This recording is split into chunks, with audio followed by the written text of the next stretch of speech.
नमस्कार दोस्तों, हिंदी दिवस की सभी को बहुत बहुत शुभकामनाएं। वैसे तो देखिए, आपसे हिंदी दिवस पर बहुत बहुत बुद्धिजीवी बड़ी बड़ी बातें करेंगे, सब अच्छी बातें बताएंगे और हम सब हिंदी दिवस का महत्व भी जानते हैं और उसका इतिहास भी। पर मुझे लगा कि आज मुझे भी कुछ हिंदी दिवस पर आप लोगों के सामने प्रस्तुत करना चाहिए और आज हमारा दिवस किताबें और कलमकार का भी है।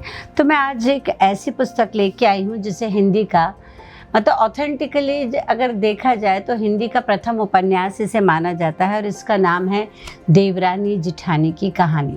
पंडित गौरी दत्त जी की है ये, और ये अपने न केवल प्रकाशन वर्ष 1870 बल्कि अपनी निर्मिति के लिहाज से भी पंडित गौरी दत्त की कृति वैसे तो देवरानी जेठानी की कहानी को ही जाता है, क्योंकि क्या है कि बहुत कई चीज़ें निकल के आएंगी, हो सकता है कि और भी इससे पहले लिखी गई हों, पर प्रकाशन में यही पहला उपन्यास माना जाता है हिंदी का।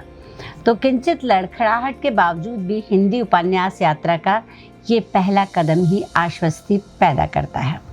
अंतर्वस्तु इतनी सामाजिक है, मतलब इसका जो कंटेंट है वो इतना सामाजिक है कि पूरा समाज ही इसमें ध्वनित होता है। जैसे बाल विवाह, विवाह में फिजूल खर्ची, स्त्रियों की आभूषण प्रियता, बंटवारा, वृद्धों बहुओं की समस्या, शिक्षा, स्त्री शिक्षा, अपनी अनगढ़ ईमानदारी में उपन्यास कहीं भी चूकता नहीं। ये रे माधव पब्लिकेशन प्राइवेट लिमिटेड से इसका 2006 में प्रथम संस्करण निकला है और इसके संपादक हैं पुष्पपाल सिंह, जिन्हें हम सब जानते हैं। और ये मेरा दृढ़ विश्वास है कि यदि हिंदी उपन्यास ने पंडित गौरी दत्त की उपन्यास परंपरा का अनुगमन किया होता तो आज वह और समृद्ध होता। देवरानी जेठानी में बहुत रोज़मर्रा की भाषा का इस्तेमाल किया गया है और एक बात पर बहुत फोकस किया गया है, केंद्रित किया गया है कि पढ़ी और बेपढ़ी स्त्रियों में क्या क्या अंतर है, बालक का पालन पोषण किस प्रकार होता है और किस प्रकार होना चाहिए, स्त्रियों का समय किस किस काम में व्यतीत होता है और क्यों कर होना उचित है, बेपढ़ी स्त्री जब एक काम को करती है तो क्या हानि होती है, पढ़ी हुई स्त्री जब उसी काम को करती है तो उससे क्या क्या लाभ होता है। स्त्रियों की वह बातें जो आज तक नहीं लिखी गई, मैंने खोज कर सब लिख दी है, ऐसा उपन्यासकार ने कहा। और ये बात सच भी है। मैंने उपन्यास में देखा कि इसमें लोक जीवन के बड़े चटक रंगों का उपयोग किया गया है। पुस्तक के प्रारंभ में ही लेखक ने जो कहा है कि उसने दर्शा दिया है कि इस देश के बनिए जन्म मरण विवाह आदि में क्या क्या करते हैं।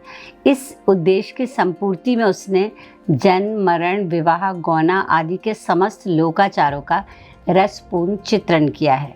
बच्चे के जन्म पर होने वाली छठी, दसूठन, चिट्ठी भेजने की रस्म, भात न्योतना, आदर्श भात, विवाह लग्न, बारात, जैवनार, मरण में गौदान, दुकान पुण्य करके पुरोहितों को दान, पंचरत्न मुंह में डालना, विमान बनाना आदि सभी लोकाचार अपने पूर्ण विवरणों में चित्रित किए गए हैं। और भात का लोकाचार देखिए, मतलब जो भात दिया जाता है उसमें क्या लेके जाते हैं, मतलब लड़की के जैसे उसमें लेके जाता भाई तो 51 रुपये नगद, नथ, बिछुरा, छन, पछैली, सोने मूंगे की माला, पायजेब, सोने की हेकल, सोने का बाजू लड़ा और 9 नगे पार्वती के सारे कुटुंब को कपड़े, 21 तियल, भरी भरी 11 बर्तन और इस तरह से बहुत सारी चीज़ों को उसके ससुराल में दिया जाता है। उसके ज़रिए हम लोग को बताया गया है कि उस समय परंपराओं का कैसे वहन होता था। ये बात अधूरी रह जाएगी यदि हमने उन चिट्ठियों का जिक्र नहीं किया जो देवरानी जेठानी उपन्यास में दी गई हैं। उस समय चिट्ठी भेजने की खास रीति होती थी जो स्कूल मदरसों में से होती हुई समाज के प्रायः सभी वर्गों में प्रचलित थी। उनका प्रारंभ यूँ होता था कि स्वस्ति श्री सर्वोपमा योग्य बीबी सुखदेव जी के यहाँ से आनंदी की राम राम बाँचना, समाचार लिखे सो जाने। चिट्ठी के अंत में लिखते थे कि थोड़े लिखे को बहुत जानना, ये आप सब भी जानते होंगे। और चिट्ठी लिखी मिति मार्गशिर वदी 20 संवत 1925। तो इस तरह से चिट्ठी लिखी जाती थी। और जैसे बच्ची की देखभाल के लिए जो आया धाय जिसे बोलते हैं माइया रखा जाता था, उसको कहा जाता था टहलवी।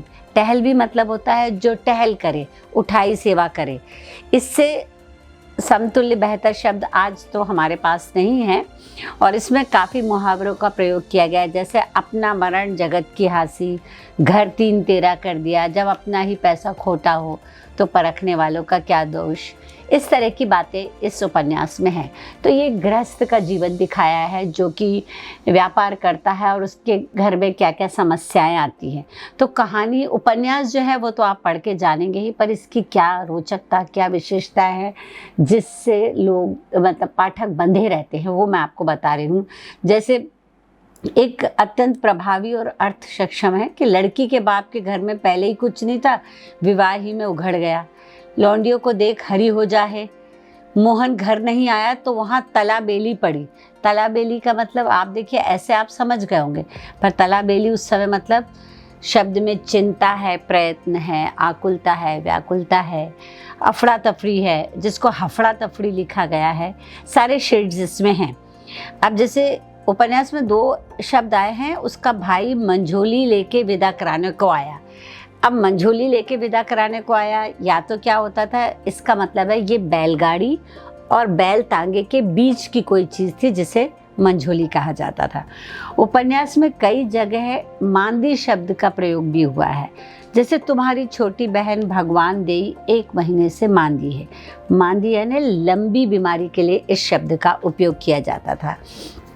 तो इसके बारे में हम कुछ बताना चाहेंगे इस संस्करण के बारे में कि 1966 ईस्वी में डॉक्टर गोपाल राय ने ग्रंथ निकेतन पटना से देवरानी जेठानी का प्रथम संस्करण प्रकाशित कराया, जो राष्ट्रीय ग्रंथागार नेशनल लाइब्रेरी में सुरक्षित प्रति और उसका नंबर दिया गया है उसके आधार पर है।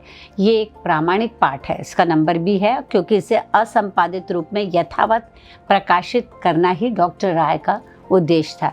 वे इसका संपादन नहीं, पुनः मुद्रण ही चाहते थे, किंतु उन्होंने इसकी प्रतिलिपि श्री नरोत्तम पांडे से कराई। मुझे लगता है कि मेरठ की कौरवी भाषा के संस्कार से श्री नरोत्तम पांडे परिचित नहीं थे, अतः कुछ शब्द मूल से अलग लगते हैं। मूल प्रति मुझे भी उपलब्ध नहीं हो पाई है, संपादक कह रहे हैं। मैंने प्रयास किया कि कौरवी में प्रचलित शब्दों को लिखकर पाठ भेद में उसका स्पष्टीकरण कर दिया जाए। ऐसा हमें पुष्पपाल सिंह लिखते हैं। प्रथम संस्करण की जो भूमिका लिखी गई है उसमें ये बताया गया है कि बनिए जन्म मरण विवाह आदि में क्या करते हैं, पढ़ी बेपढ़ी स्त्रियों में क्या अंतर है। और इस तरह से देवरानी जेठानी की जो कहानी है एक वृद्ध और लिखी पढ़ी स्त्री की सम्मति से पंडित गौरी दत्त ने बनाई। मतलब उन्होंने सलाह ली एक पढ़ी लिखी स्त्री से, और इस तरह से इसका पूरा विवरण और जो ऑथेंटिक हमको चाहिए है कि वास्तव में ये उपन्यास वो है, तो इस पन्ने पर सारी जानकारी उपलब्ध है। पर ये उपन्यास पढ़ने लायक है। आधी तो वैसे इसकी भूमिका और इस सब में ही पन्ने चले गए हैं इसके, लेकिन फिर भी उन्होंने बहुत अच्छे तरीके से इसका विवरण दिया है। गौरी दत्त शर्मा जी लिखते हैं कि श्रीयुत M. केमसन साहिब, डायरेक्टर ऑफ पब्लिक इंस्ट्रक्शन, बहादुर को ये उपन्यास ऐसा पसंद आया और मन को ऐसी भाई और चित्त को ऐसी लुभाई कि शुद्ध करके इसके छपने की आज्ञा दी और 200 पुस्तकें मोल ली। और श्री मनमन महाराधिराज पश्चिम देशाधिकारी श्रीयुत लेफ्टिनेंट गवर्नर बहादुर के यहाँ से चिट्ठी नंबर 2672 लिखी हुई 24 जून सन 1870 के अनुसार इस पुस्तक के कर्ता पंडित गौरी दत्त को 100 रुपये इनाम में मिले। तो सोचिए उस वक्त 100 रुपये की क्या कीमत रहा करती थी। और मैं इसकी कथा के बारे में आपको थोड़ा सा विवरण देना चाहूँगी। देखिए, मैंने बताया कथा के पन्ने, उपन्यास के पन्ने इतने हैं, और पीछे चूँकि भाषा पूरी कौरवी और पुराने ज़माने की भाषा लिखी गई है, तो ये इतने पन्ने जो हैं वो पूरे के पूरे उनमें उसका अर्थ लिखा हुआ है। उन शब्दों का अर्थ नीचे नहीं दिया गया है, पीछे की तरफ ढेर सारे शब्दों का अर्थ दिया गया है। पंडित गौरी दत्त के बारे में बताया गया है कि वे खुद मेरठ के निवासी थे और उनकी जो है वैश्य मतलब बनियों के बीच में काफ़ी उठना बैठना था, इसलिए उनके कल्चर को उन्होंने देखा।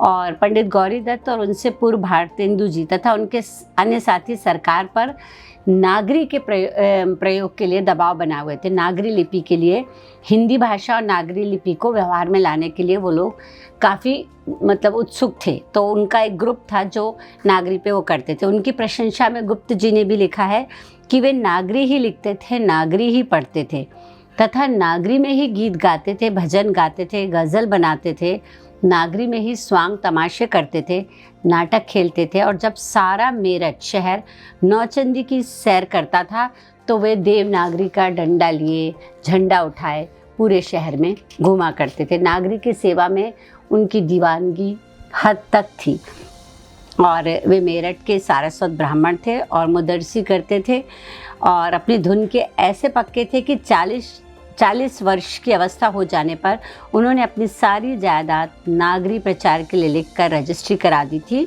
और आप सन्यासी होकर नागरी प्रचार का झंडा हाथ में लिए चारों ओर घूमने लगे थे। तो कथा कुछ इस तरीके की है कि एक बनिया रहता है जो अग्रवाल रहता है और वो धीरे धीरे करके उसका काफ़ी बिजनेस मतलब व्यापार उसका बढ़ जाता है और बड़ी उम्र में जब वो शादी करता है तो उसकी बड़ी लड़की 2 लड़कियां होती हैं। एक का नाम पार्वती रखा जाता है, छोटी का नाम सुखदेई रखा जाता है और फिर बाद में उनके 2 लड़के भी होते हैं। बड़े का नाम दौलत राम रखा जाता है जो कि व्यापार में उनका साथ देता है और छोटा थोड़ा बड़े की दिल्ली ब्याही गई थी लड़की और छोटी लड़की की मंगनी जो है हापुड़ में होती है और छोटा वाला जो है काफ़ी पढ़ा लिखा रहता है तो वो बाहर के काम करता है।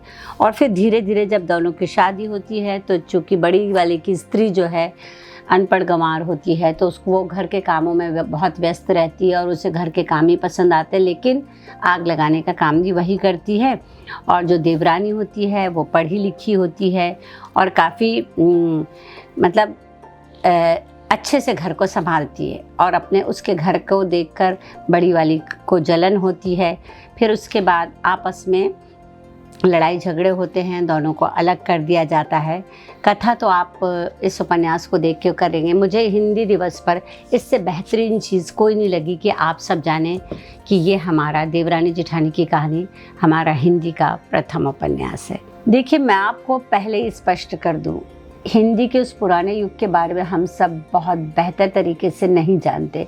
इतिहास कभी कभी गड़बड़ा भी जाता है। जैसे मेरे हाथ में ये पुस्तक आई जिस पर लिखा है हिंदी का प्रथम उपन्यास देवरानी जेठानी की कहानी पंडित गौरी दत्त। चूँकि ये प्रकाशित पुस्तक मेरे हाथ में आई, इसके अलावा मैंने नेट पर सर्च किया तो मुझे कई पुस्तकें मिली जिन्होंने ये दावा किया है कि ये प्रथम उपन्यास है, ये प्रथम कहानी है। हम यहाँ नाम है इसका ज़रूर देवरानी जेठानी की कहानी। देखिए, ये एक विरोधाभास है कि ये कहानी है, वो कह रहे हैं देवरानी जेठानी की कहानी, पर चूँकि ये प्रथम उपन्यास भी इसी को माना गया है। हमारे आजकल इतनी बड़ी कहानी होती है जितना इसमें उपन्यास है। तो अगर कोई दावा भी करता है कि प्रथम उपन्यास कोई और था तो मुझे इस पर कोई आपत्ति नहीं है, कुछ भी नहीं है, क्योंकि मेरे हाथ जो चीज़ आई वो मैंने आपके समक्ष रख दी। शुक्रिया।